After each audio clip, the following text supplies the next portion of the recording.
Hello అండి, మీలో పాల తాలికలు అంటే ఎంతమందికి ఇష్టమో కామెంట్ చేయండి. మా అక్క అయితే 9th మంత్ ప్రెగ్నెంట్, ఆమెకి పాల తాలికలు తినాలనిపించిందంట. అందుకోసం మా మమ్మీ అయితే ఒక 2 లీటర్స్ చిక్కటి పాలు తీసుకొని బీపిన్లో వాటర్ వేసి జంతికలాగా పాలలో వేసి ఉడికించారండి. అవి బాగా ఉడికాక బెల్లం అయితే పాకం చేసుకొని దానిలో వేసి మరిగించుకొని బాగా ఉడికించుకున్నారనమాట. చివరికి కొంచెం యాలకుల పొడి, కొన్ని డ్రై ఫ్రూట్స్ నేతిలో వేయించినవి వేసుకున్నారు. టేస్ట్ అయితే చాలా బాగుంది.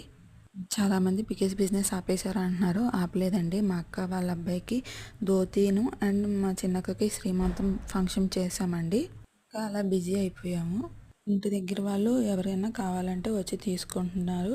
యూట్యూబ్లో అయితే ఏమీ పోస్ట్ చేయట్లేదు వీడియోస్ కూడా. పికిల్స్, ఫుడ్స్ ఏమైనా టేస్ట్ చేయాలనుకుంటే స్క్రీన్ పైన కనపడుతున్న వాట్సాప్ నెంబర్కి మెసేజ్ చేయండి. నచ్చితే సబ్స్క్రైబ్ చేసుకోండి.